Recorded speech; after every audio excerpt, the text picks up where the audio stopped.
திக்ருகளுடைய சிறப்புகள் பற்றி பார்ப்பது பொருத்தம் என்று கருதுகிறேன்.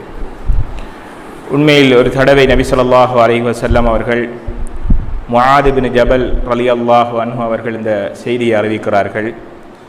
நபி ஸல்லல்லாஹு அலைஹி வஸல்லம் அவர்கள் சொல்கிறார்கள், உங்களுடைய அமல்களிலே மிகவும் சிறப்பு மிக்கதும் உங்களுடைய எஜமான் தலைவராக இருக்கக்கூடியவரை விட சிறப்பாகவும் உங்களுடைய அந்தஸ்துக்களிலே மகிமைகளிலே உயர்வு உண்டாக்கக்கூடியதும் நீங்கள் தங்கம் வெள்ளிகள் அதிகமாக செலவு செய்தாலும் அதைவிடவும் மிகவும் சிறந்ததாகவும் நீங்கள் எதிரிகளை எதிராக போராடி ஜிஹாது செய்தாலும் இது அனைத்தையும் விட சிறந்ததானது ஒன்றை உங்களுக்கு அறிவிக்கட்டுமா என்று நபி ஸல்லல்லாஹு அலைஹி வஸல்லம் அவர்கள் சஹாபாக்களை பார்த்து கேட்கின்றார்கள். அப்பொழுது சஹாபாக்கள் சொல்லுகிறார்கள், பலா யா ரசூலல்லாஹ், அறிவிங்கள் எங்களுக்கு என்ன விஷயம் அப்படி என்று கேட்கின்றார்கள். அல்லாஹ்வுடைய தூதர் ஸல்லல்லாஹு அலைஹி வஸல்லம் அவர்கள் சொல்லுகிறார்கள், திக்ருல்லாஹ் அஸ்ஸ வஜல், நீங்கள் அல்லாஹுவை அதிகப்படியாக ஞாபகமூட்டுவதுதான் இந்த அனைத்து விடயங்களை விடவும் சிறப்புக்குரியது என்று நபி ஸல்லல்லாஹு அலைஹி வஸல்லம் அவர்கள் சொல்கின்றார்கள். எனவே கண்ணியத்துக்குரிய சகோதரர்களே, உண்மையிலேயே திக்ர் என்று சொன்னால் தக்கர என்று சொல்ல வினைச்சொல்லிலிருந்து தான் வந்தது. தக்கர என்று சொன்னால் அல்லாஹுவை ஞாபகப்படுத்துதல், நினைவுபடுத்தினான் என்ற பொருள், அதிலிருந்து வந்ததுதான் திக்ர் என்று சொல்லக்கூடியது.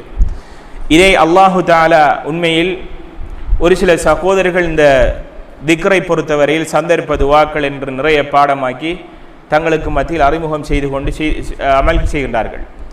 ஆனால் அல்லாஹு தஆலா இந்த இடத்திலே அல் குர்ஆனில் நிறைய இடத்துல வந்து, குர்ஆனுக்கு பேரும் வந்து அத்திக்ர், அல் குர்ஆனுக்கு அடுத்த பேர் வந்து அத்திக்ர், அல் குர்ஆன், அல் ஃபுர்கான், அல் கிதாப், அத்திக்ர், அல் முனஸ்ஸில், இப்படியெல்லாம் நிறைய குர்ஆனுக்கு பேர் இருக்குது. அப்போ திக்ர் என்று சொன்னால் அல்லாஹுவை ஞாபகமூட்டுதல் என்ற பொருளை உணர்த்தக்கூடியதாக இருக்கின்றது. எனவே நபி ஸல்லல்லாஹு அலைஹி வஸல்லம் அவர்கள் முஆத் இப்னு ஜபல் ரலியல்லாஹு அன்ஹு அல்லாஹ்வுடைய தூதரோடு மிகவும் நெருக்கமாக பிறையான தோழர்களாக இருக்கக்கூடிய ஒரு சஹாபி. இந்த சஹாபி அவர்களிடத்திலே அறிவிக்கக்கூடிய செய்திதான், அல்லாஹ்வுடைய தூதர் சஹாபாக்கள் எல்லோரையும் பார்த்து கேட்கிறார்கள், உங்களுக்கு தங்கம் வெள்ளிகளை செலவு செய்வதை விடவும் உங்களுடைய எஜமான் அவரை விட சிறந்ததாகவும் உங்களுடைய அந்தஸ்துக்கள் மகிமைகளிலே உயரக்கூடியதாகவும் உங்களுடைய ஜிஹாதுக்கு நீங்கள் அல்லாஹ்வுடைய பாதையிலே போராடி ஜிஹாது சென்று வந்ததை விடவும் சிறப்பு மிக்கதுமான வார்த்தை என்று சொன்னால் அல்லாஹ்வை ஞாபகமூட்டுதல் என்ற செய்தியை அல்லாஹ்வுடைய தூதர் பெருமானார் ஸல்லல்லாஹு அலைஹி வஸல்லம் அவர்கள் சொல்கிறார்கள். புகாரி முஸ்லிம் போன்ற சஹீஹான கிரந்தத்திலே நபி ஸல்லல்லாஹு அலைஹி வஸல்லம் அவர்கள் செய்தியை சொல்கிறார்கள், மஸலுல் லதி யذ்குரு ரப்பஹு வல்லதி லா யذ்குரு ரப்பஹு மஸலுல் ஹய்ய் வல் மையித் என்று சொன்னார்கள். அல்லாஹுக்கு ஞாபகப்படுத்தக்கூடிய அடியானுக்கும் அல்லாஹுவை ஞாபகப்படுத்தாமல் இருக்கக்கூடிய அடியானுக்கும் உயிருள்ளவனையும் உயிரற்றவனையும் போன்றதாகும் என்று சொன்னார்கள். அல்லாஹுவை அதிகப்படியாக ஞாபகப்படுத்தக்கூடியவன் யார் என்று கேட்டால் அவன் உயிருள்ளவனை போன்றவன். ஒரு ஆரோக்கியமாக அவன் நடமாடக்கூடிய சிந்தனைகளை புலப்படுத்தக்கூடிய ஒரு அடியானாக இருக்கக்கூடியவன் தான் அல்லாஹுவை ஞாபகப்படுத்தக்கூடியவன். அதே சந்தர்ப்பத்தில் அல்லாஹ்வை சிந்திக்காமல் அல்லாஹ்வை ஞாபகப்படுத்தாமல் இருக்கக்கூடிய அடியானுக்கு உள்ளது வெறும் ஜடம், அவன் புணத்தை போன்றவன் என்று நபி ஸல்லல்லாஹு அலைஹி வஸல்லம் அவர்கள் சொல்கிறார்கள். இந்த செய்தி புகாரி முஸ்லிம் போன்ற ஹதீஸ் கிரந்தங்களில் பதிவு செய்யப்பட்டிருக்கிறது. அப்போ நம்ம அல்லாஹ்வை எப்போவுமே ஞாபகப்படுத்தணும். அப்போ நபி ஸல்லல்லாஹு அலைஹி வஸல்லம் அவர்கள் நிறைய செய்திகளில் அல்லாஹு தஆலா கூறியதாக ஹதீஸுல் குத்ஸிலே வருகிறது, என்னுடைய அடியான் என்னை ஞாபகப்படுத்தினால் நான் அவனை நாளை மறுமையில் நான் ஞாபகப்படுத்துவேன். அவன் ஒவ்வொரு விடயத்தையும் அந்த ஞாபகப்படுத்துகின்ற பொழுது செய்கின்ற பொழுது அவன் ஒரு சான் அளவு வந்து விட்டான் என்றால் நான் முழம் அளவு வருவேன். அவன் சாதாரணமான ஒரு முறையிலே நடந்து கொண்டு என்னை திக்ரு செய்து வருவானாக இருந்தால் நான் அவனிடத்தில் விரண்டோடி அவனிடத்தில் மிகவும் விரைவாக சென்று நான் நேரடியாக நெருங்குவேன் என்று அல்லாஹு தஆலா சொல்கிறான். எதனூடாக? இந்த திக்ரினூடாகத்தான். அதனால்தான் அல்லாஹு தஆலா அல் குர்ஆனில் சொல்லுகின்ற பொழுது ஃபதுகுரூனி அஸ்குருக்கும், நீங்கள் என்னை ஞாபகப்படுத்துங்க, அப்ப நான் வந்து அஸ்குருக்கும் உங்களை ஞாபகப்படுத்துவேன் என்று அல்லாஹ் சொல்றான். சூரத்துல் பக்கராவில் வரக்கூடிய இந்த செய்தி என்ன சொல்லுகிறான்? நீங்கள் என்னை ஞாபகப்படுத்துங்கள், ஃபதுகுரூனி அதுக்குறுக்கும், நீங்கள் என்ன ஞாபகப்படுத்தினீர்கள் என்றால் நான் உங்களை ஞாபகப்படுத்துவேன் என்று சொல்றான் அல்லாஹ். அப்ப நிறைய நம்ம சந்தர்ப்பங்கள்ல நிறைய நிகழ்வு நம்மள்கிட்ட வரணும். சில ஆட்கள் நம்ம பார்த்தோம்னா எப்போவுமே மாஷா அல்லாஹ் எடுக்கக்குள்ள இருக்கக்குள்ள பிஸ்மில்லா சொல்லுவாங்க, எலும்பக்குள்ள பிஸ்மில்லா சொல்லுவாங்க, போக்குள்ள வரக்குள்ள அல்ஹம்துலில்லாஹ், அல்லாஹ் அக்பர், மாஷா அல்லாஹ், லா ஹவுல வலா குவத்த இல்லா பில்லாஹ்ன்ற வார்த்தை நிறைய வரும். இப்போ இதை நம்ம சொல்லிக்கு வரக்குள்ள நம்மளோட புள்ள பழகும். இப்போ எப்படி மாறி பெய்த்துச்சுன்னா ஹஸ்பண்ட் ஒய்ஃப் பிரச்சனை வந்தால் அவங்களுக்கு உள்ள பேசுகிற பேச்சு பிள்ளைக்கு அதான் பாசண்டு விளங்குது. மாறி நம்ம ஏதாவது ஒரு புள்ள, இப்போ சில வீடுகளுக்கு நம்ம போயிருக்கோம், அந்த பிள்ளை சண்டை பிடிக்கும். என்னென்னு கேட்டால் உம்மா அல்லது வாப்பா ஏதாவது ஒரு ஹெல்ப் பண்ணு பிள்ளைகிட்ட வேண்டிட்டாங்கன்னா பிள்ளைக்கு ஜஸாக்குமுல்லாஹ் ஹைர், அல்லாஹ் அவனுக்கு கூலியை அதிகரிக்கட்டும் என்ற வார்த்தையை சொல்லாடி பிள்ளை சண்டை பிடிக்குது. அதிகரிக்கட்டும் என்ற வார்த்தையை சொல்லாடி பிள்ளை சண்டை பிடிக்குது. ஏன் சொல்லணும் அப்படின்னு சொல்லுது பிள்ளை. புறம் அதை சொல்லிட்டேன்டா வையாக்கும், உங்களுக்கும் அப்படி கூலி உண்டாகட்டும் என்று சொல்றது. அப்ப இந்த பரிகாரங்கள் நம்மள்கிட்ட வந்திருக்கணும். இது வருமாக இருந்தால் நிச்சயமாக அல்லாஹ் இதைத்தான் சொல்றான், நீங்க என்ன ஞாபகப்படுத்தினீங்கன்னா நான் உங்களை ஞாபகப்படுத்துவேன். நாளை மறுமை நாளில் நம்ம வந்திருக்கின்ற பொழுது நம்ம நிச்சயமாக அல்லாஹ் நம்ம இந்த சந்தர்ப்பத்தில் ஞாபகப்படுத்தான்னு விட்டோம் என்று சொன்னால் நிச்சயமாக நம்ம நஷ்டவாளிகள். ஒரு முறை அல்லாஹ்வுடைய தூதர் ஸல்லல்லாஹு அலைஹி வஸல்லம் அவர்கள் சொல்லுகிறார்கள், சபகல் முஃபர்ரிதூன், தனித்து சென்றவர்கள் எல்லாம் முந்தி விட்டார்கள் என்று சொல்வார்கள். சஹாபாக்கள் கேட்கிறார்கள், வமல் முஃபர்ரிதூன யா ரசூலல்லாஹ், தனித்து சென்றவர்கள் முந்தி விட்டார்கள் என்றால் என்ன அப்படி என்று சஹாபாக்கள் நபி ஸல்லல்லாஹு அலைஹி வஸல்லம் அவர்களை பார்த்து சஹாபாக்கள் கேட்கின்ற பொழுது அல்லாஹ்வுடைய தூதர் ஸல்லல்லாஹு அலைஹி வஸல்லம் அவர்கள் சொல்றார்கள், அஸ்ஸாகிரூன அல்லாஹ கஸீரன் வஸ்ஸாகிராத், அல்லாஹ் அதிகமாக ஞாபகப்படுத்தக்கூடிய ஆண்களும் பெண்களும் தான் அந்த அதிகமாக முந்தி சென்றவர்கள் என்ற செய்தியை நபி ஸல்லல்லாஹு அலைஹி வஸல்லம் அவர்கள் சொல்லுகிறார்கள். எனவே நிச்சயமாக நாம் அல்லாஹ்வை ஞாபகப்படுத்துவது நம்மளுக்கு அத்தியாவசியமான விடயம். இப்படி நிறைய ஏகபல விடயங்கள் அல்லாஹு தஆலா அல்லாஹ்வுடைய தூதர் ஸல்லல்லாஹு அலைஹி வஸல்லம் அவர்களும் திக்ருனுடைய சிறப்பை பற்றி சொல்லி காட்டுறாங்க. ஒரு முறை அல்லாஹ்வுடைய தூதர் ஸல்லல்லாஹு அலைஹி வஸல்லம் அவர்கள் சஹாபாக்களை பார்த்து சொல்லுகிறார்கள், கலிமத்தானி ஹஃபீஃபத்தானி ஸகீலத்தானி ஃபில் மீசானி ஹபீபத்தானி இலர் ரஹ்மான், வார்த்தைகளில் மிகவும் இலகுவானதும் நாவுக்கு சொல்லுவதற்கு மிகவும் லேசானதும் நாள மறுமையில் மீசானில் கதிக்கக்கூடியதுமான இரண்டு வார்த்தைகள் இருக்கிறது, அது அல்லாஹ்வுக்கும் விருப்பமானதாக இருக்கும் அப்படி என்று சொல்லிவிட்டு சொல்கிறார்கள். அதுதான் சுபஹான் அல்லாஹி வ பிஹம்திஹி சுபஹான் அல்லாஹில் அலீம். கஷ்டமா சொல்லுங்க பாபம், சுபஹான் அல்லாஹி வ பிஹம்திஹி சுபஹான் அல்லாஹில் அலீம். இந்த வார்த்தை, இந்த ரெண்டு வார்த்தை சுபஹான் அல்லாஹி வ பிஹம்திஹி, அல்லாஹு தஆலா தூய்மையானவன், வ பிஹம்திஹி இன்னும் அவருக்கே எல்லா புகழும், சுபஹான் அல்லாஹி வ பிஹம்திஹி சுபஹான் அல்லாஹில் அலீம், மகத்துவமான அல்லாஹு தஆலா தூய்மையாகி விட்டான் என்ற வார்த்தை சொல்றது அல்லாஹ்வுக்கு விருப்பமானது, நாவுக்கு சொல்லுவதற்கு இலகுவாகவும் இருக்குது. நாள மறுமையில் அல்லாஹு தஆலா நம்முடைய நன்மைகளை தராசில வச்சு நிறுக்கின்ற பொழுது கதிக்கக்கூடியதுமான வார்த்தை என்று நபி ஸல்லல்லாஹு அலைஹி வஸல்லம் சொல்றாங்க. இதுக்கு நம்ம ரிஸ்க் எடுக்கணுமா? உது செஞ்சு கொண்டு கிபிலாவை முன்னோக்கி அல்லது இதுக்கென்று ஒரு டைம் ஒன்று ஒதுக்கி செய்ய வேண்டிய அவசியம் இல்லை. போக்குள்ள வரக்குள்ள நம்முடைய தொழில் செய்கிற இடங்களில் பார்த்தோம்னா இதெல்லாம் சொல்லலாம். நிறைய பேர் விவசாயம் நெசவு வேலை செய்வாங்க, அவங்க பாவம் எந்த அளவுக்கு அடிமைப்படுறாங்கன்னா அந்த ரேடியோ வேலை செஞ்சு கொண்டு இருக்கும். நீக்குள்ள நெஞ்சுக்கிறிக்குள்ள அல்லது வேலை செய்யக்குள்ள ரேடியோ போய்க்கிருக்கும். அப்படி இல்லாட்டி அது வேலை செய்ய மாதிரி இல்லை. சில பெண்களுக்கு சமய கிச்சனுக்கு போய் இறங்கினாங்கன்னா கண்டிப்பாக பாட்டு கேட்டுக்கின்னு தான் இருப்பாங்க. டிவி வேலை செஞ்சுக்க அது பார்த்தோ பார்க்கலையோ ஏதோ ஒரு சவுண்ட் ஒன்று கேட்கணும், சமைப்பா நடக்கும். அப்படி சில சகோதரர்கள் இருக்கிறாங்க. கண்ணியத்துக்குரிய சகோதரர்களை, இந்த சந்தர்ப்பங்களை நாம் அதை கேட்டுக்கிறது நம்மளுக்கு ஒன்றும் இல்லை. அல்லாஹு தஆலா பாதுகாக்க வேண்டும். நம்முடைய ஹிதாம் இறுதி முடிவு நல்லதாக இருக்கணும். நம்ம தொழக்கூடிய ஆளாக இருப்போம். நோன்பு வியாழன் திங்கக்கிழமை நோன்பு பிடிப்போம். ஃபர்லான தொழுகைகளை ஜமாத்தோட தொழுதிருப்போம். அடுத்தவனை பற்றி தப்பான எண்ணம் நம்மள்ட்ட இருக்க மாட்டாது. நம்ம வீட்டுக்கு வார விருந்தாளிகள் எல்லாம் நல்ல கண்ணியப்படுத்தி அனுப்புவோம். அண்டை வீட்டானோடு நல்ல முறையில் எல்லாம் நடப்போம். இப்படியாக செய்து கொண்டிருக்கிற நம்முடைய சமையல் டைமுக்கு நம்ம இந்த டிவியை போட்டு கொண்டு இருக்கக்குள்ள அல்லாஹ் நம்முடைய ரூஹை கைப்பற்றிட்டான் என்றால் என்ன நிலவரம்? நம்முடைய முடிவு என்ன சொல்லுங்களேன்? நல்ல முடிவா இருக்குமா? நம்முடைய ரூஹ் அல்லாஹு தஆலா நல்ல முறையில் கைப்பற்றின மலக்குமார்கள் நல்ல முறையில் எடுத்திருப்பாங்களா? இது நிறைய பேர் இன்றைக்கு நெசவு செய்யக்கூடிய ஆட்கள் அல்லது தொழில் செய்யக்கூடிய சாதாரணமான ஒரு முறை. பாட்டு கேட்கலாட்டி வேலை செய்யவே மாட்டாங்க. வாசல் கூட்டக்குள்ளேயும் பாட்டு வேலை செய்யணும், ரேடியோ அல்லது டிவி போய் கொண்டிருக்கணும். அப்போ இப்படியான அமைப்பில் நம்ம அடிமையாகக்கூடிய நாம் அந்த டைமில் சுபஹான் அல்லாஹி வ பிஹம்திஹி சுபஹான் அல்லாஹில் அலீம் என்ற வார்த்தையை நம்ம சொல்லி கொண்டோம்னா அல்லாஹ்வுக்கு விருப்பம், நாவுக்கு இலகுவானது, நாளை மறுமையில் மீசான்ல அது கதிக்கக்கூடியது. அப்போ இந்த பாக்கி நம்மளுக்கு மிஸ் பண்ணி போகுது. எனவே இப்படியாக நபி ஸல்லல்லாஹு அலைஹி வஸல்லம் அவர்கள் நிறைய ஹதீஸ்களை சொல்லி காட்டுறாங்க.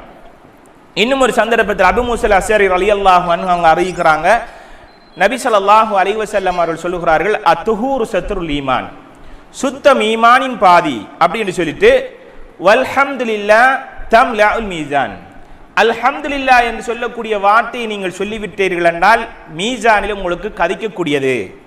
வசுபஹான் அல்லாஹி சுபஹான் அல்லாஹ் வல்ஹம்துலில்லாஹ், சுபஹான் அல்லாஹ் வல்ஹம்துலில்லாஹ், இந்த ரெண்டு வார்த்தையும் சொன்னால் இது ரெண்டுமே நாளை மறுமையில் உங்களுடைய மீசானை கதித்துவிடும், நன்மைகளை ஏற்படுத்திவிடும். அதே போன்று வானத்துக்கும் பூமிக்கும் மத்தியில் மிகவும் விசாலமான அமைப்பில் அதுக்கு இடைப்பட்ட காரியங்கள் அனைத்தையும் விட சிறந்ததாக அமையக்கூடியதாகவும் இருக்கிறது என்று சொல்லிவிட்டு, வஸலாத்து நூருன், தொழுகை என்பது பிரகாசமானது, வஸதகா புர்ஹான், ஒரு மனிதன் தர்மம் கொடுப்பானாக இருந்தால் அது அவனுக்கு பெரும் ஒரு ஆதாரமாக ஒரு அத்தாட்சியாக அது வந்துவிடும்.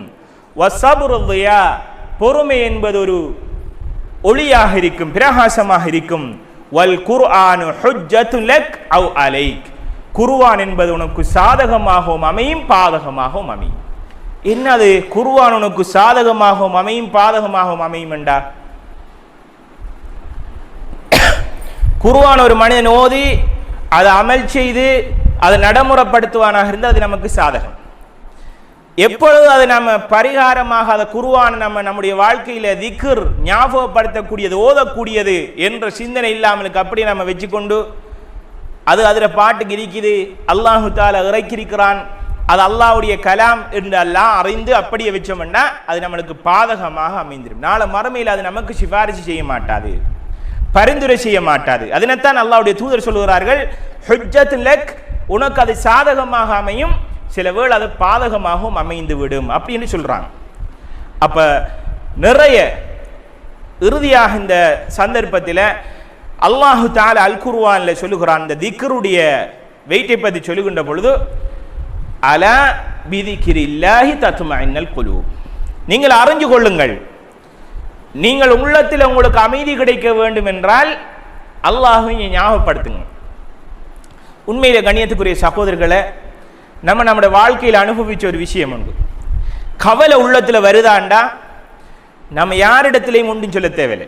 என்ன கவலை என்றாலும் சரி, என்ன கஷ்டம் வந்தாலும் சரி, 2 ரக்காத் தொழுதுட்டு அல்லாஹ் இடத்துல உட்கார்ந்து குர்ஆன இஹ்லாஸான முறையில் ஓதி பாருங்க, அல்லாஹ் நம்மளோடு பேசுற மாதிரி இருக்கும். எப்பண்டா பொருளை பிழங்கி நம்ம ஓதக்குள்ள இன்ஷா அல்லாஹ், இல்லாட்டியும் ரிலாக்ஸா இருக்கும். நம்மளுக்கு பொருள் வழங்குற சக்தி இல்லை, நம்மளுக்கு ஆற்றல் இல்லைன்றாலும் ஓதுகின்ற பொழுது ஒரு ரிலாக்ஸா இருக்கும், உள்ளம் அமைதி பெறும். அல்லாஹ் சொல்றான், அலா நீங்கள் அறிஞ்சு கொள்ளுங்கள், பிதிக்ரில்லாஹி தத்மஇன்னல் குலூப், நீங்கள் அல்லாஹ்வை ஞாபகப்படுத்துவது என்பது உங்களுடைய உள்ளத்துக்கு அமைதியை ஏற்படுத்தும். உங்களுடைய உள்ளத்துக்கு அமைதி கிடைக்க வேண்டும் என்றால் நீங்கள் அல்லாஹ்வை ஞாபகப்படுத்துங்க. அப்ப அல் குர்ஆனை ஓதுங்க. திக்ருல்லாஹ் சிறந்தது அல் குர்ஆனை ஓதுறது. அது நம்ம ஒரு ஹர்ஃப் ஓதிட்டோம்னா 10 நன்மை நம்மளுக்கு. அலிஃப் என்று ஓதிட்டோம்னா 10 நன்மை, லாம் என்றா 20, மீம் என்றா 30 நன்மை. எந்த விடயத்திலையும் எந்த வேதமாக இருந்தாலும் சரி, எந்த இடத்திலும் இல்லாத ஒரு சிறப்பியல் வந்து அல் குர்ஆனுக்கு அல்லாஹு தஆலா கொடுத்திருக்கிறான். அதான் அல் குர்ஆன் என்பது தஅப்புதிய்யா, இபாதத், அது ஒரு வணக்கம். நீங்க நாவலை படிக்கலாம், சஞ்சிகைகளை நீங்க நிறைய வாசிக்கலாம், கதை புக்ஸுகளை வந்து நீங்க நிறைய வாசிக்கலாம், படிக்கலாம். சில ஆட்களை பார்த்தீங்கன்னா நியூஸ் பேப்பர் எல்லாத்தையும் படித்து முடிப்பாங்க. ஒரு நாளைக்கு என்னென்ன நியூஸ் பேப்பர்கள் வருது அதை படிக்கலாட்டியும் அவங்களுக்கு திருப்தி இல்லை. மாஷா அல்லாஹ், உலகத்தில் அறிவு அவங்களுக்கு கிடைக்கும், அதில் சந்தேகம் இல்லை.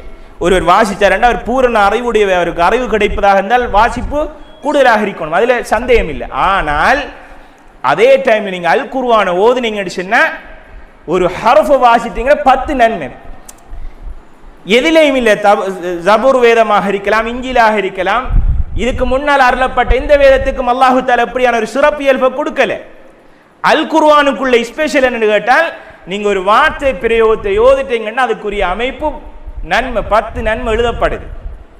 அப்ப இவ்வளவு பெரிய சிறப்பு.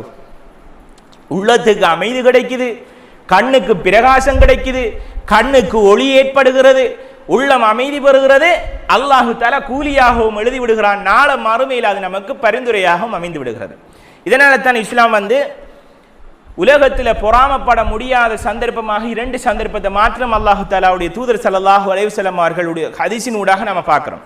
பொறாமப்பட முடியாத ஹராம், ஒருவனுடைய சிறப்பு, ஒருவனுடைய அந்தஸ்துகளை ஏற்றுக்கொள்ள நம்முடைய உள்ளம் மறுக்கிறதாக இருந்தால் நம்முடைய உள்ளத்தில் பொறாமை இருக்குது. இந்த பொறாமை கொள்ள முடியாது. ஆனால் 2 விஷயத்தில் பொறாமப்படலாம். ஒன்று, அல்லாஹு தஆலா ஒருவருக்கு நல்ல சொத்தை கொடுத்திருக்கிறான், நல்ல பண வசதியோடு இருக்கிறார், அவர் அல்லாஹ்வுடைய பாதையில் நிறைய தர்மம் கொடுக்கிறார். இவரை பார்த்து ஏன் இவருக்கு இப்படி தேட முடியும், இவர் நிறைய சொத்துக்கள் எடுத்திருக்கிறார், இவர் சம்பாதித்து அல்லாஹ்வுடைய பாதையில் செலவு செய்கிறார், நானும் இவரை விட கூடுதலாக கொடுக்கணும் என்று பொறாமப்பட்டு நானும் தொழிலை செய்வதற்கு இஸ்லாம் அங்கீகாரம் கொடுக்குது. இது ஒரு நிலவரம். 2வது, ஒரு ஆலிம், ஒரு அறிஞர் அல்லது ஒரு காரி அல் குர்ஆனை சரியான முறையில் ஓதி விளங்கி ஹிஃப்ளு செஞ்ச ஒரு ஆலிம், ஒரு ஹாஃபிஸ், இப்படியான ஒரு அறிஞரை பார்த்து அவர் படித்து அமல் செய்வது போன்று நானும் அல் குர்ஆனை மனனமிட்டு இரவு முழுக்க நின்று வணங்குவேன் என்று பொறாமைப்பட்டு ஹிஃப்ளு செய்வதற்கு இஸ்லாம் பொறாமைப்படுவதற்கு அங்கீகாரம் கொடுக்குது. எனவே கண்ணியத்துக்குரிய சகோதரர்களே, உண்மையில் இந்த திக்ர் என்பது அல்லாஹு தஆலா அல்லாஹ்வுடைய தூதரின் ஊடாக நிறைய விஷயங்களை சொல்லித்தாராங்க. அப்ப அந்த அடிப்படையில் சில திக்ருகள துஆக்களும் அதனுடைய சிறப்புகளையும் பற்றி இந்த வகுப்பில் நம்ம கொஞ்சம் பார்ப்பது பொருத்தம் என்று கருதுகிறேன். நபி ஸல்லல்லாஹு அலைஹி வஸல்லம் அவர்கள் ஒரு சந்தர்ப்பத்தில் சொன்னார்கள், மன் கால சுப்ஹானல்லாஹி வ பிஹம்திஹி ஃபீ யௌமின் 100 மர்ரா ஹத்தத் ஹதாயாஹு வலவ் கானத் மித்லு ஜபத்தில் பஹர். ஒரு மனிதன் ஒரு நாளைக்கு சுப்ஹானல்லாஹி வ பிஹம்திஹி, என்னது சுப்ஹானல்லாஹி வ பிஹம்திஹி சொல்லுங்க பாப்போம். சுப்ஹானல்லாஹி வ பிஹம்திஹி எத்தனை தடவை சொல்லணும்? 100 தடவை. ஒரு நாளைக்கு நம்ம சொல்ற வார்த்தை சுப்ஹானல்லாஹி வ பிஹம்திஹி. சுப்ஹானல்லாஹி வ பிஹம்திஹி என்று 100 தடவை ஒரு நாளைக்கு நம்ம செஞ்ச மனுஷன்னா என்ன நம்மளுக்கு சிறப்பு கிடைக்குது என்றால், நம்முடைய பாவங்கள் எல்லாம் அல்லாஹு தஆலா அப்படி அழிச்சு விடுறான். நம்ம எவ்வளவு பாவம் செஞ்சிருப்போம். யாராவது சொல்லலாமா, நான் இன்ஷா அல்லாஹ் சுவர்க்கத்துக்குரிய ஆளுண்டு, நான் சுவர்க்கத்துக்கு போவேன், சுவர்க்கத்துக்குரிய அமலை செய்கிறேன் என்று நம்ம யாராவது சொல்லலாமா? சொல்லுங்களேன். அல்லாஹு தஆலா நேரடியாக அல்லாஹ்வுடைய தூதருக்கு தஸ்கியா கொடுத்திருக்கிறான், சர்டிபிகேட் அப்படியே கொடுத்தான். நபியே, நீங்க கண்டிப்பா சுவர்க்கம் போவீங்க, நாளை மறுமையில நீங்க சுவர்க்கத்துக்கு போறதாக இருந்தால் நீங்க முதல் ஆள் அப்படி என்று அல்லாஹ் சொன்ன தூதர் அவங்களுடைய வாழ்க்கையில் உள்ள நடவடிக்கை அவங்க சொல்றாங்க. என்னன்னு கேட்டால், ஒரு நாளைக்கு சுப்ஹானல்லாஹி வ பிஹம்திஹி என்று 100 விடுத்தம் சொன்னோம் என்றால் நம்மளுக்கு கிடைக்கக்கூடிய விடயம் என்னென்னா, நம்ம செஞ்ச சின்ன சின்ன தவறுகள், பாவங்கள், பிழைகள் எல்லாமே அழிக்கப்படுகிறது. எதுவரைக்கும் என்றால், வலவ் கானத் மித்லு ஜபத்தில் பஹர், நம்ம செய்கிற தவறு கடலினுடைய நுரை அளவு இருந்தாலும் சரி. சுப்ஹானல்லாஹ், எவ்வளவு பாக்கியம். இன்ஷா அல்லாஹ் நம்ம இதை நடைமுறைப்படுத்துவோமா? இன்ஷா அல்லாஹ் தெளிவா சொல்லுங்க. இன்ஷா அல்லாஹ் இன்றிலிருந்து நம்ம சுப்ஹானல்லாஹி வ பிஹம்திஹி 100 தடவை செய்கிறோம். ஆக குறைஞ்சது நம்ம தூக்கத்துக்கு போக்குள்ள முஹாசபா செய்யும். நம்மளை எப்படி முஹாசபா செய்கிற, இன்றைக்கு நம்ம செஞ்ச நல்லாமல்கள் என்னென்னு நம்மளுக்குள்ள கேட்டுக்கிறீர்கள். இன்றைக்கு நம்ம சுப்ஹானல்லாஹி வ பிஹம்திஹி என்று 100 தடவை சொன்னாண்டு கேட்டுட்டு நம்ம தூங்குறதுக்கு முதல்ல ஓதிப்பட்டு தான் தூங்குறோம். இன்ஷா அல்லாஹ் செய்கிறதா? என்ன நன்மை இதுல? நம்முடைய பாவங்கள், சிறிய சிறிய பாவங்கள் கடலினுடைய நுரையளவு இருந்தாலும் அப்படியே அழிக்கப்பட்டுரும், இல்லாமல் போய்விடும். அப்ப இதை நடைமுறைப்படுத்துவோம் இன்ஷா அல்லாஹ். 100 தடவை சுப்ஹானல்லாஹி வ பிஹம்திஹி, இவ்வளவு தான்.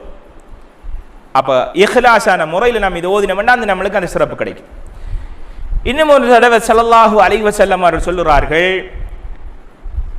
லிஅன் அகூல சுப்ஹானல்லாஹ் வல்ஹம்துலில்லாஹ் வலா இலாஹ இல்லல்லாஹு வல்லாஹு அக்பர் அஹப்பு இலைய மிம்மா தலஅத் அலைஹி ஷம்சு, என் மீது சூரியன் உதயமாகுவதை விட, அப்படி என்றால் ஒரு நாளை விட எனக்கு மிகவும் விருப்பமான வார்த்தை என்னென்று கேட்டால் சுபஹானல்லாஹ், அல்ஹம்துலில்லாஹ், வலா இலாஹ இல்லல்லாஹு வல்லாஹு அக்பர். சொல்லுங்க பாப்போம். சுபஹானல்லாஹ், அல்ஹம்துலில்லாஹ், லா இலாஹ இல்லல்லாஹு அல்லாஹு அக்பர். இந்த வார்த்தை அல்லாஹ்வுடைய தூதர் ஸல்லல்லாஹு அலைஹி வஸல்லம் அவர் சொல்றார், ஒரு நாளை விட இந்த உலகத்தில் நம்ம என்னெல்லாம் தேடி இருப்போம். ஒரு நாளைக்கு ஒரு வாகனம் எடுத்திருக்கலாம், ஒரு வீடு கட்டி முடிச்சிருக்கலாம், ஒரு திருமணம் முடிச்சிருக்கலாம், அல்லது ஜமாத்தோடு எல்லா தொழுகையின் நிறைவேற்றிருக்கலாம். ஒரு நாளைக்கு நாம் என்னென்ன காரியங்கள் நல்ல காரியம் என்று செய்தோமோ அந்த அனைத்து காரியங்களையும் விட மிகவும் ஏற்றமானது என்னது? சுபஹானல்லாஹ், வல்ஹம்துலில்லாஹ், வலா இலாஹ இல்லல்லாஹு வல்லாஹு அக்பர். சிரமம் இது செய்கிறதா? இன்ஷா அல்லாஹ் நிறைய நம்மள்கிட்ட கிடைச்சிருக்கு விஷயங்கள், மெசேஜ்கள் கிடைச்சிருக்கு. நிறைய பேர்களுக்கு நம்ம போகிறோம், சந்தேகம் இல்லை. நிறைய ப்ரோக்ராம் தர்பியாக்களை கலந்து கொள்கிறோம். பிரச்சனை நினைச்சுன்னா என்னையும் உங்களோட எல்லாரும் பிரச்சனையும் நடைமுறைப்படுத்துகிறோம் இல்லை. ப்ராக்டிக்கலில் நம்மளுக்கு வாரது சிரமம் இருக்கு.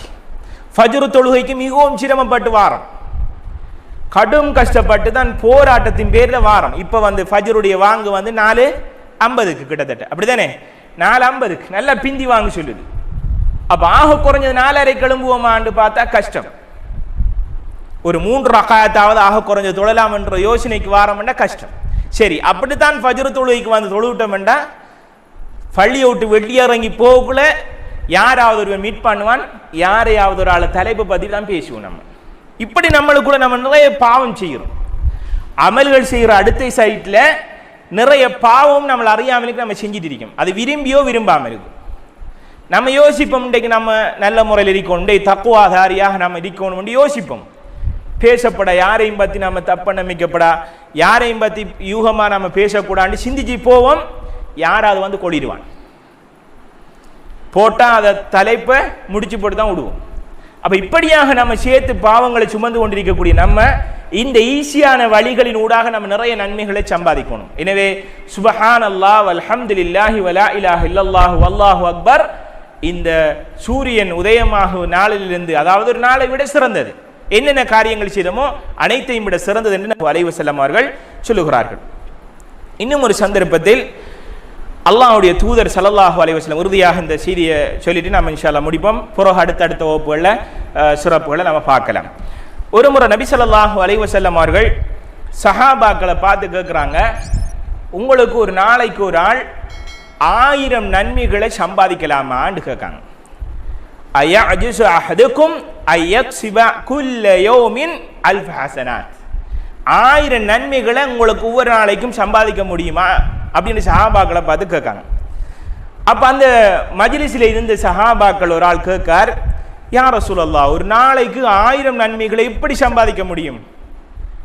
சிரமமான ஒரு விஷயம், முடியாது அப்படி என்று கேட்டபோது நபி அவங்க சொல்றார்கள், யுஸப்பிஹு மியத தஸ்பீஹத்தின், நீ ஒரு நாளைக்கு 100 தடவை சுப்ஹானல்லாஹ் என்ற வார்த்தையை நீ செய்து என்றால் ஃபயுக்தபு லஹு அல்ஃபு ஹஸனாத் அவ் யுஹித்து அன்ஹு அல்ஃபு அல் ஹத்தியா. சுபஹானல்லாஹ் என்ற வார்த்தையை நீ ஒரு நாளைக்கு 100 விடுத்தம் சுபஹானல்லாஹ் சுபஹானல்லாஹ், அல்லாஹு தஆலா மிக தூய்மையானவன், அவனுக்கு எந்தவித இணைகளும் இல்லை, அவனுக்கு எந்தவித கூட்டுக்களும் இல்லை, அவன் தூய்மையானவன், அனைத்து விடயங்களையும் மிகவும் ஏற்றமானவன் என்று நீ ஒரு நாளைக்கு 100 விடுத்தங்கள் சொல்வீராக இருந்தால் உன்னுடைய 1000 நன்மைகள் உனக்கு எழுதப்படுகிறது, உன்னிடத்தில் இருக்கிற 1000 பாவங்கள் அழிக்கப்படுகிறது. இது நபி ஸல்லல்லாஹு அலைஹி வஸல்லம் அவங்க சொல்றாங்க. இந்த செய்தி முஸ்லிம்ல வந்தது. இப்ப அடுத்த ஹதீஸ் கிரந்தங்கள்ல வந்ததை நம்ம யோசிக்கணும். திர்மிதி, இப்னு மாஜா, நசாயி அப்படியான ஹதீஸ் கிரந்தங்கள்ல வந்தா நம்ம யோசிக்கணும். இது மாஷா அல்லாஹ் முஸ்லிம்ல வந்திருக்க செய்தி. நீங்க ஒரு நாளைக்கு சுப்ஹானல்லாஹ் என்று 100 விடுத்தம் சென்னீர்களாக இருந்தால் 1000 நன்மைகள் எழுதப்படும், 1000 பாவங்கள் உங்களை விட்டு அழிக்கப்படும் என்று நபி ஸல்லல்லாஹு அலைஹி வஸல்லம் அவர்கள் சொல்றார்கள். எனவே கண்ணியத்துக்குரிய சகோதரர்களே, நம்ம இன்ஷா அல்லாஹ் இன்றைக்கு படித்த துஆக்கள் சுப்ஹானல்லாஹ், அல்ஹம்துலில்லாஹ், லா இலாஹ இல்லல்லாஹு வல்லாஹு அக்பர், சுப்ஹானல்லாஹி வ பிஹம்திஹி, இதை நம்ம இன்ஷா அல்லாஹ் நடைமுறைப்படுத்துவோம். அப்போ இந்த கிழமைக்கு நம்ம இன்ஷா அல்லாஹ் டார்கெட் பண்ணி இதை செஞ்சோம்னா அப்போ இந்த கிழமை நம்ம பெரிய ஒரு நன்மையை சம்பாதிச்சிட்டோம். அல்ஹம்துலில்லாஹ், நம்முடைய ரூஹ் அல்லாஹு தஆலாவுடைய மலக்குமார்கள் ஊடாக கைப்பற்றப்பட்டால் நல்ல ஒரு அடியானாக அல்லாஹ் பதிவு செய்வான். இன்னும் ஒரு சந்தர்ப்பத்தில் அல்லாஹ்வுடைய தூதர் சஹாபாக்களை பார்த்து கேட்கிறார்கள், அலா அதுல்லுக்கும் கஅன்ஸின் மின் குனூஸில் ஜன்னah, உங்களுக்கு சுவர்க்கத்தில் உள்ள பொக்கிஷங்கள்ல இருந்து ஒரு பொக்கிஷத்தை உங்களுக்கு கற்றுத்தரட்டுமான்னு கேட்காங்க. சஹாபாக்கள் நன்மையில போட்டி அடித்துக் கொள்ளக்கூடியார்கள், கடுமையாக ஆர்வம் உள்ளார்கள். அல்லாஹ்வுடைய தூதரே, சுவர்க்கத்தில் உள்ள பொக்கிஷங்களில் ஒரு பொக்கிஷமா? அப்படி என்ன, அதை சொல்லி தாங்கன்னு கேட்காங்க சஹாபாக்கள். என்ன வார்த்தை? லேசி, லா ஹவுல வலா குவத இல்லா பில்லாஹ், லா ஹவுல வலா குவத இல்லா பில்லாஹ். இந்த வார்த்தை சுவர்க்கத்தில் உள்ள பொக்கிஷங்கள்ல உள்ளது, பொக்கிஷங்களில் உண்டாக இருக்கும் என்று நபி ஸல்லல்லாஹு அலைஹி வஸல்லம் அவர்கள் சொல்றார்கள். எனவே கண்ணியத்துக்குரிய சகோதரர்களை, நம்ம முடியுமான அளவு நம்முடைய காலங்கள், நேரங்கள், வேலைகள் செய்கின்ற போதெல்லாம் நேரம் நமக்கு கிடைக்கவில்லை, சந்தர்ப்பம் இல்லை என்று நாம் யோசிக்காமல் பைக்கில் போகக்குள்ள சும்மா ஏன் தேவையில்லாத தப்புன்னு வச்சுக்கு போவோம், அடுத்தவனை பற்றி ஏன் யோசிப்போம், அல்லது அந்த பிரச்சனையை பற்றி ஏன் கொண்டாந்து போடுவோம். அப்படியெல்லாம் நாம் இருக்காமலுக்கு நம்மளுக்குள்ள இருக்கிற நேரங்களை கூடுதலாக நம்ம பயன்படுத்திக் கொள்ளணும். இந்த நேரங்களை வேஸ்ட் பண்ற சந்தர்ப்பத்தை தான் அல்லாஹ்வுடைய தூதர் ஸல்லல்லாஹு அலைஹி வஸல்லம் அவர்கள் டாய்லெட் போகக்குள்ள, நம்ம எல்லாரும் அல்லாஹ் தஆலா கண்ணியப்படுத்தட்டும், டாய்லெட் போகக்குள்ள என்ன துஆ ஓதுற? அல்லாஹும்ம இன்னி அஊது பிக மினல் குபுதி வல் கபாயிஸ், ஆண் பெண் போன்ற கெட்ட ஷைத்தானுடைய கெடுதியை விட்டு யா அல்லாஹ் என்னை பாதுகாத்து விடு. வெளியேறங்குள்ள குஃப்ரானக, யா அல்லாஹ் உன்னிடத்தில் நான் பிழை பொறுக்க தேடுகிறேன் என்று நபி அவங்க துஆ கேட்காங்க. அப்ப டாய்லெட் கேட்டால் 36க்கு மேற்பட்ட விளக்கங்கள் சொல்றாங்க. அதுல ஆச்சரியப்படுத்தக்கூடிய ஒரு இமாம்கள், ஏன் அல்லாஹ்வுடைய தூதர் அல்லாஹ் உன்னிடத்தில் நான் பிழை பொறுக்க தேடுகிறேன் என்று அல்லாஹ்வுடைய தூதர் கேட்டாங்க என்று சொல்றதுல 36க்கு மேற்பட்ட விளக்கங்கள் சொல்றாங்க. அதுல ஆச்சரியப்படுத்தக்கூடிய ஒரு சந்தர்ப்பம் என்று கேட்டால், அல்லாஹ்வுடைய தூதர் ஸல்லல்லாஹு அலைஹி வஸல்லம் அவங்க அந்த டைமில், டாய்லெட் போன டைமில் வீணாக டைமை கழிச்சு விட்டார்கள் என்று அஞ்சித்தான் கேட்டார்களாம். டாய்லெட்டில் போய் குந்திக்கிற இந்த நேரம் வேஸ்டாக பெய்த்ததோ, அல்லாஹ்வை சிந்திக்காமல், என்ன அல்லாஹ் பற்றி அங்கே சிந்திக்கல, ஞாபகப்படுத்த முடியாது, திக்ர்கள் ஓதையலாது, குர்ஆனை கொண்டு போக முடியாது, அங்கே அது மலசல கூடம், தனி ஒதுக்கப்பட்ட ஒரு இடம். அப்போ அந்த இடத்துல வீணாக நாம் அல்லாஹ்வை சிந்திக்காமல், ஞாபகப்படுத்தாமல் வேஸ்டாக கழிச்சு விட்டோம் என்ற அஞ்சிதான் அல்லாஹ்வுடைய தூதர் ஸல்லல்லாஹு அலைஹி வஸல்லம் யா அல்லாஹ் உன்னிடத்தில் நான் பிழை பொறுக்க தேடுகிறேன் என்று துஆ செய்கிறாங்கண்டா நம்முடைய நிலவரத்தை யோசிங்க பார்ப்போம். நம்மளுக்கு ஃப்ரீ கிடைச்சிட்டா டைம் எப்படி எல்லாம் வேஸ்ட் பண்ணுறோம். எங்கேயாவது ஓய்வு ரிலாக்ஸ் வந்து விட்டா நம்ம மாஷா அல்லாஹ் மிக இல்லாத அளவுக்கு நம்ம கழிச்சு போகிறோம் டைம்களை. அப்போ அல்லாஹ்வுடைய தூதர் எப்படி என்றால் ஒவ்வொரு விஷயத்தையும் அவங்க நொடிப்பொழுதும் சிந்திக்காங்க. அவங்களோட முன்பின் பாவங்கள் எல்லாம் மன்னிக்கப்பட்டவர், சுவர்க்கத்தை கொண்டு நன்மாராயம் கூறப்பட்டவர். அவருடைய வாழ்க்கை எப்படி என்றால், நம்முடைய நிலவரம் அவருடைய அந்தஸ்துக்கு நம்ம போக முடியாது. முடியுமான அளவு நம்மளுக்குள்ள நம்ம நடைமுறைப்படுத்துவோம். அப்போ மீண்டும் ஒரு தடவை துஆவுடைய விஷயம் படித்தது என்னது? லா ஹவுல வலா குவத இல்லா பில்லாஹ். இதை சொல்லுவோம், நம்ம செய்கிறதான் இன்ஷா அல்லாஹ். சரி, அடுத்தது சுபஹான் அல்லாஹி வபிஹம்திஹி, சுபஹான் அல்லாஹி வபிஹம்திஹி. பிறகு சுபஹான் அல்லாஹ் வல்ஹம்துலில்லாஹ் வலா இலாஹ இல்லல்லாஹு வல்லாஹு அக்பர். இந்த வார்த்தைகளை நம்ம இன்ஷா அல்லாஹ் அதிகமாக சொல்லுவோம். சுபஹான் அல்லாஹ் என்று 100 விடுத்தம் ஒரு நாளைக்கு நம்ம சொல்லுவோம். அல்ஹம்துலில்லாஹ் சொல்லுவோம், அல்லாஹு அக்பர் சொல்லுவோம். சொன்னால் இன்ஷா அல்லாஹ் நாம் செய்கிற தவறுகள், சில பிழைகள், அந்தந்த சந்தர்ப்பங்களில் செய்யப்படக்கூடிய அநியாயங்கள் எல்லாம் சிலவேள் அல்லாஹு தஆலா அதுக்கு கஃபாராவாக, தண்ட பரிகாரமாக ஆக்குவான். எனவே நாம் முடிந்த அளவு நம்மளை அல்லாஹு தஆலா தந்திரிக்கக்கூடிய வழிமுறைகளில் கற்று அமல் செய்து நானும் நீங்களும் அந்த உயர்ந்த ஜன்னத்துல் ஃபிர்தௌஸ் என்று சொல்லக்கூடிய சுவர்க்கத்தில் அல்லாஹு தஆலா நாம் அனைவரையும் நுழைவிப்பானாக. வாஹிரு தஅவதி அனில் ஹம்துலில்லாஹி ரப்பில் ஆலமீன். அஸ்ஸலாமு அலைக்கும் வரஹ்மத்துல்லாஹி வபரகாத். சுப்ஹானக அல்லாஹும்ம வபிஹம்திக அஷ்ஹது அல்லா இலாஹா இல்லா அன்த் அஸ்தக்ஃபிருக வ அத்தூபு இலைக்.